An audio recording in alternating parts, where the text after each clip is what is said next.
Gabby. Hi, Gabby for Life here, and I am interviewing Vint Cerf. He created the IP. TCP/IP protocol. Yeah, That's TCP/IP. right. So I will ask you some questions, Okay. and you have to answer them truthfully. Okay? I'll do the best I can, depending on what the questions are, of course. Okay. So I'm gonna wrong thing. So now you see all the questions. Right. So Well, you here. can see all the questions. I don't have my glasses on, so if I'm going to see all the questions, I have to put my glasses Okay, on. so the first one All right.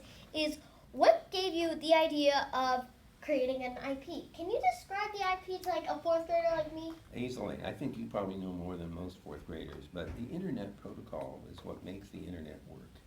It's the way we move information from one computer to another. And it works just like postcards, except postcards are slower than what we do on the Internet. But think about what you know about a postcard. It has a to address, it has a from address, and it has some content on it. And that's just the same as Internet packets. They have a place that says where they came from, another field that says where they're going, and it has some content. Now, postcards don't know how they're being carried. A postcard doesn't know that it went on a bicycle or an airplane or a car or somebody on foot. And it also doesn't know what it's carrying. It can't tell what you wrote on it. Internet packets are exactly the same. They don't know how they're being carried. They don't know what they're carrying. All they know is I'm supposed to take a little bag of bits from where they started, the computer where they started, to the computer where they're supposed to end up. And so this basic idea is what allows us to link billions of computers all around the world on literally millions of computer networks, all connected together in what we call the Internet. And that was designed way back in 1973, which sounds like it's around the Civil War, but it's not. It's about 100 years after the Civil War. But it was in the 20th century. And of course, now here we are in the 21st century, and we have Internet all over the world. Maybe half of the people living on this planet are online, and the other half we're working really hard to put online so that they can all communicate with each other and share their ideas. So, yeah, but also, what gave you the idea of creating the IP? Well, we were working on a military project to use computers to help the military commanders control their equipment, their forces, their systems. And we had the idea that if we had computers to help them, that it might make them more efficient. But in order to do that, we had to hook all the computers up on a network so they could all communicate with each other. Otherwise, they wouldn't be able to work as what's called a command and control system. So it wasn't so much that we woke up with an idea, it was more that we were struggling to figure out how to use computers for command and control.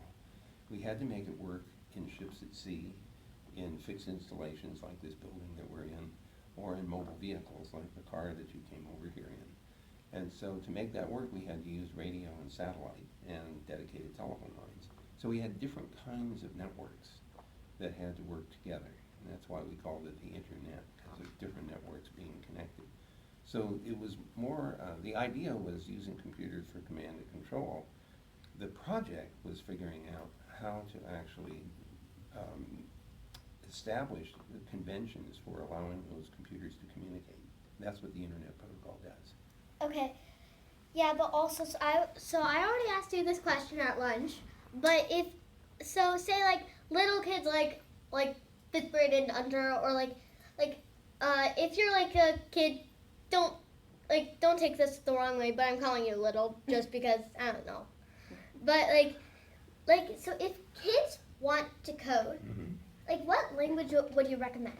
So we've had this conversation more than once at lunch and also over email. And it's a hard question to answer because finding a programming language that is easy enough to learn is important because at the beginning you want to have some successes. So you showed me some examples of programs that you wrote in Scratch, which is from MIT, and it's a very nice language. It's very visual, and it's nice to start with. But then I think you will probably outgrow Scratch pretty quickly. So there are some other languages that the most sophisticated one is called Python, like the snake. And that's one which is frequently used to do very high level and pretty complex projects. So that would, you may not be able to go directly from scratch to Python, but there might be some intermediate languages to use. Another one which is very popular is called Squeak. It was developed by a friend of mine, Alan Kay. And it's intended to be an interactive programming language in the same way that Scratch is. So I think that you're very smart, and so I think that it might be kind of fun to expose you to the Python software and to see whether or not the concepts that are in there, which are fairly sophisticated, make any sense. And if they don't, then we might find some simpler language. One is called BASIC, for example, that would be a good stepping stone towards a more sophisticated language. I'm pretty sure that you won't have any trouble learning a new language because you've already shown quite a bit of facility with the ones you already know something about. Okay. Also, so say I want to work for Google when I grow up. Do you have like any tips because you've been here for so long? Or That's true. I've been here for 11 years. Sometimes it feels like a million. I'll tell you what, you're already showing the kind of style that we like at Google. You're a person who's very curious. You like to learn new things. You like to figure out how they work. You like to try them out, make them do things, figure out mistakes and solve them. That's the kind of person we like to have at Google too. So I think if you just keep doing what you're doing, which is exploring the things that you're curious about, be determined to learn new stuff, that's really all you need when you come to Google. If you have some programming experience, that will be terrific.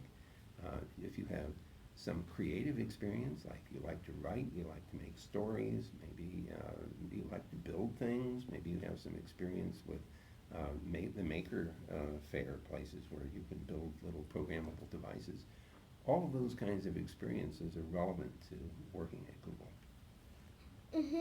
Also, so does Google have a jet? And also, if it does, do you fly on it very much? I'm sorry, ask the question again. Does Google have a jet? And if it does do you fly on it very much? I'm missing A jet. a jet. Oh, you mean like an airplane? Yeah. So actually, the way this works is that the people who founded the company way back in 1998 and the people who were early employees have often purchased their own planes. And so our chairman of the board has several airplanes that he flies himself.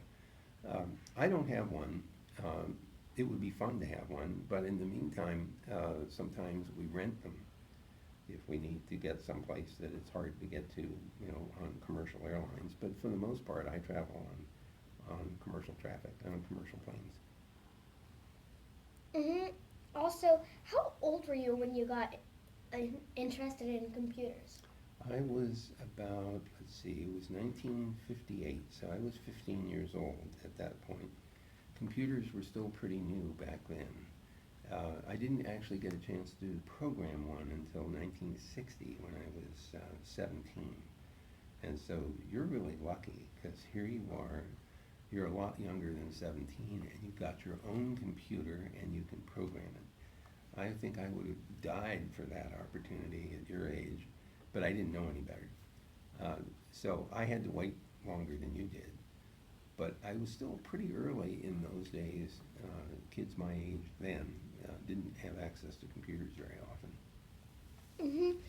Also, so any advice you wish you had when you were 15? Well, Or 17? Yeah, or 17. Well, the thing I was really interested in science and math when I was in your age, when I was 10. How old were you? 9. 9, close enough. But Going on 10. 3 months. Okay, so it won't be very long. So when I was 10 years old, close to your age, I started reading a book called The Boy Scientist. I read another book called Microbe Hunters. It was about people who were trying to understand how bacteria work. And so I got really interested in biology, mathematics, chemistry, physics. I got a chemistry set when I was 10, and I did a whole bunch of different experiments. And I love math. I was really good at algebra, for example. So for me, science and technology and engineering and mathematics were just plain fun. And then I started reading science fiction, which was also fun because it's kind of extrapolating from known science to something else that might be plausible even though it hasn't happened yet, like trying to figure out how to travel faster than the speed of light. So for me, science and technology were just the most interesting space I could think of, and I'm still interested in all that stuff. Okay. So, like, how, how do how do computers help people with disabilities? Well, that's a very good question, and they help me a lot because in my case, I use electronic mail a lot. You and I have exchanged emails, and your dad and I have exchanged emails. So I use that a lot because it's convenient, and also the other person doesn't have to be awake when I'm sending the message. You can imagine I might wake up at 3 o'clock in the morning and send a message, and I wouldn't expect my friend to be up at that hour. So it's very convenient as a tool. And also, since I have a hearing impairment, talking on the phone is harder sometimes than just sending email back and forth or typing, texting or instant messaging or chatting. So that's one way they can use it. Another way is the way my wife uses computers because she has 2 cochlear implants. And there's a computer that's actually hearing for her. It listens to the sound that comes in, and it figures out how to electrically stimulate her auditory nerve inside her cochlea. And so that computer is basically fooling her brain into thinking that her ears work by generating electrical signals that the ear would have generated if her ear was working right. And so that's a way that the computer is actually helping her work and sort of participate in a hearing environment. At Google, we use computers for all kinds of other things too. You probably use our search engine. When you type Google and do a search, that's a way of helping people with disabilities because sometimes they can speak the question instead of typing on the keyboard if they have trouble, or sometimes the computer will speak what's in the email. Some of my blind friends who work here at Google use our speech, or text-to-speech program so they can hear the email and then speak a response to it. So I'm sure that as you get older and you start exploring programming, you'll find some ways to help people too.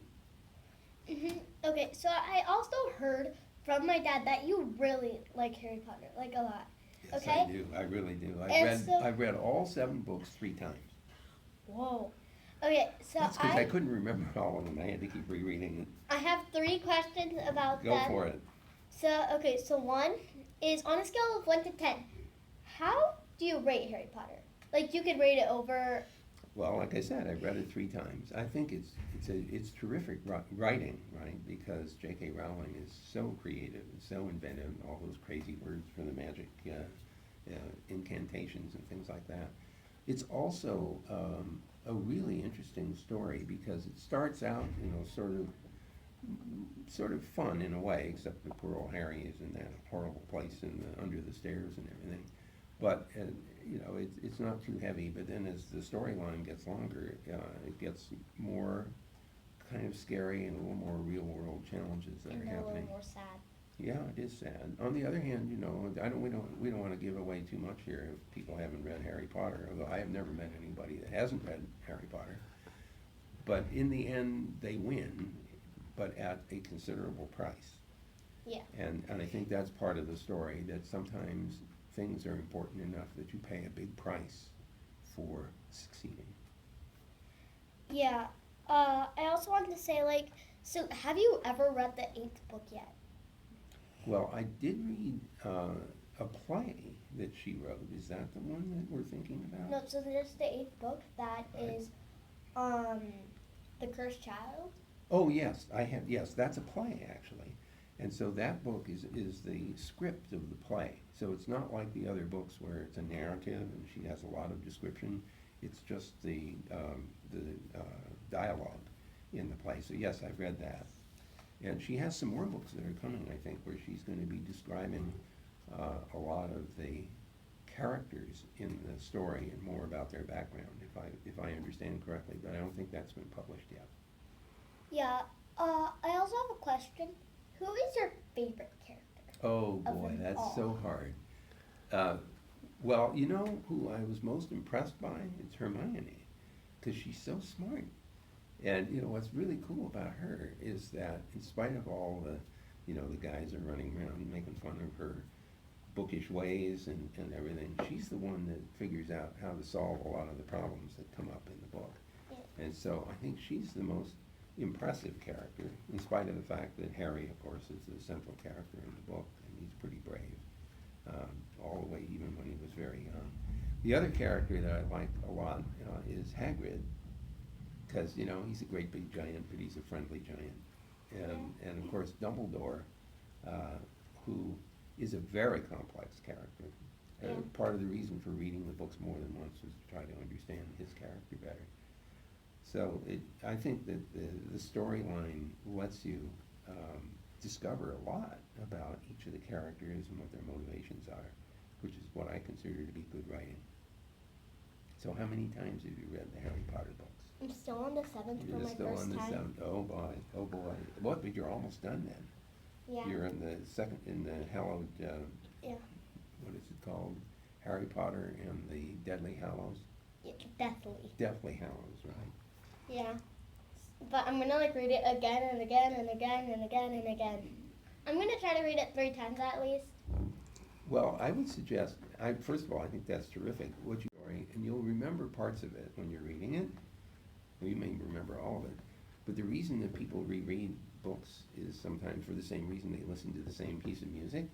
It's because there's a part that you really like a lot and you want to experience it again. That's why I reread Harry Potter. That's why I've also reread The Lord of the Rings more than 3 times.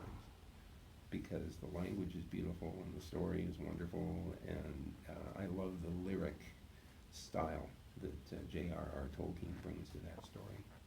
Mhm. Okay, so I just want to say I have one last question, and I promise you this time. This is one very important question. Okay. Okay? So this question is I know you are extremely busy, but how about sometime in March you could come over to our class and kind of say talk to our class, like it could just be for like 15 minutes, nothing too long. And if you could do that, it would be really I would be really happy, because some people don't know about you. I Well, kind of want them to now know about you, have them know. Well, that, of course, something look what is. you've just done. We're recording this video. You can share that with them.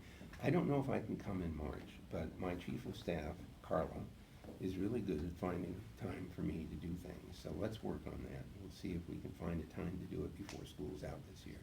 How's that? Yeah. It's a deal. Shall we shake on that? Got it. Okay. Okay, so bye. I will end the video now, but thank you for this Q&A. Oh my gosh, you were not in the video most of it. That's okay. They could hear my voice. Yeah, well, And then you could tell them that I'm going to try to come to the class, and then Yeah. they can see who I am. How's that? okay. All right. Well, bye. Bye.